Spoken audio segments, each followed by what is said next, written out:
Erik's life in the 1950s appears to start in a typical family setting, but beneath the surface, his home life is anything but ordinary. One evening, Erik accidentally drops a knife during the meal. His father reacts with fury, slapping him hard across the face. The punishment doesn't end there. After dinner, his father escalates the abuse, beating Erik with a belt. His mother, terrified and powerless to intervene, plays the piano to drown out the sound of the violence. This harsh and abusive environment shapes Erik into a young man with a simmering anger and aggression. At school, his temper often gets the better of him, resulting in frequent fights with his classmates. Eventually, after another altercation, Erik is expelled from school.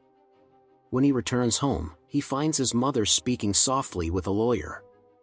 Before leaving, the lawyer discreetly hands Erik a business card, offering a glimmer of hope. His mother, in an unusual moment of gentleness, informs Erik that he will be sent to boarding school immediately. At the boarding school, Erik meets Otto Silverheil, a senior student who is a celebrated athlete and skilled horse rider. Otto warmly welcomes Erik, gives him a tour of the campus, and introduces him to the dormitory.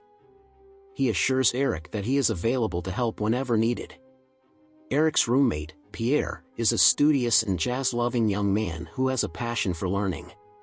The two quickly bond, with Pierre even offering to help Erik with his math assignments. As Erik begins adjusting to life at the boarding school, he notices the rigid social hierarchy.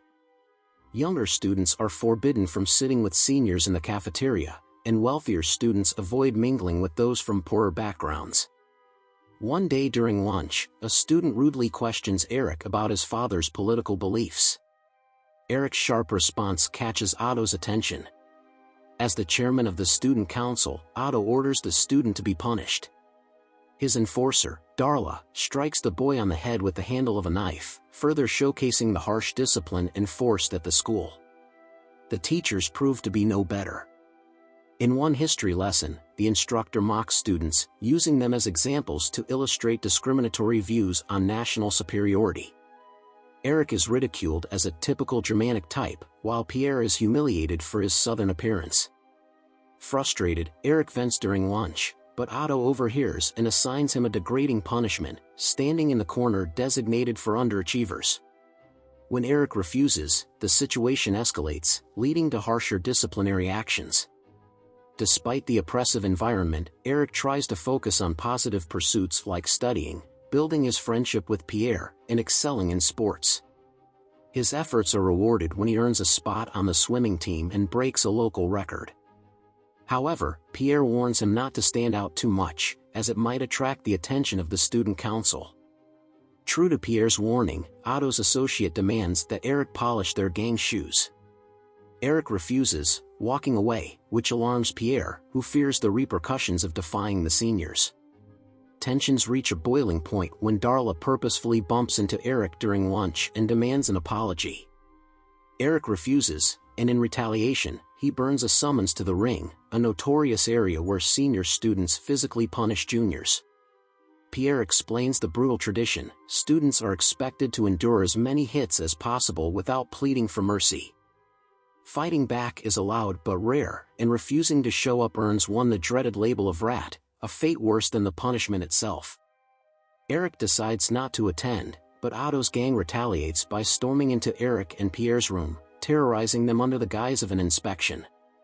Determined to focus on his swimming competition, Erik pushes through the harassment. His coach, sensing Erik's struggles, encourages him to channel his energy into training and hints that success in the competition could be his way out of the torment. Meanwhile, Erik's defiance of the student council culminates in a mock trial during a council meeting. Otto presides over the trial, where Erik refuses to apologize, earning himself 2 weekends of forced labor and 8 weekends of house arrest.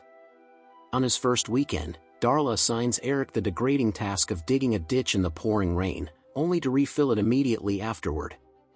Despite this, Erik finds solace in Maria, a kind cafeteria worker who secretly provides him with food and encouragement.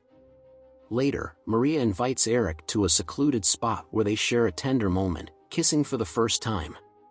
However, their happiness is short-lived as the infamous chlor night, a hazing ritual for freshmen, looms closer. Anticipating trouble, Erik and Pierre barricade their room but fail to keep Otto and his gang out. Otto storms in and dumps sewage all over their belongings. In retaliation, Erik dumps the waste on Otto's face the next day. Furious, Otto attacks Erik during lunch, but Maria's intervention prevents the fight from escalating further. Erik excels in the swimming competition, breaking records and winning the tournament, but his joy is dampened when he returns home for Christmas. His mother praises his accomplishments, but his father dismisses them, focusing instead on Erik's poor conduct marks. Back at school, Otto's gang begins targeting Pierre to provoke Erik. To protect his friend, Erik quits swimming and distances himself from Maria, who also urges him to stop visiting her. One evening, Otto's gang humiliates Pierre and threatens him with a lit cigarette. Erik steps in, offering to take the punishment himself. He endures the pain without complaint, solidifying his resolve. Later, Pierre confronts Otto's enforcer, Toto, in a fight but is brutally beaten. Devastated, Erik vows to end Otto's reign of terror. Otto retaliates by subjecting Erik to harsh labor and leaving him drenched in freezing conditions. Maria rescues Erik but soon begins avoiding him.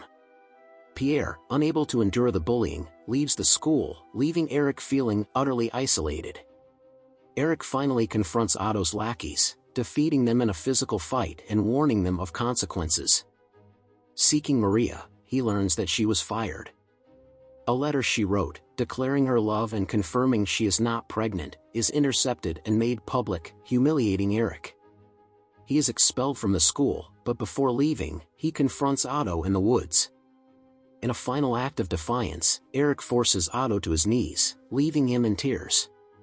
Days later, with the help of the lawyer, Erik retrieves Maria's letter and threatens the school with legal action.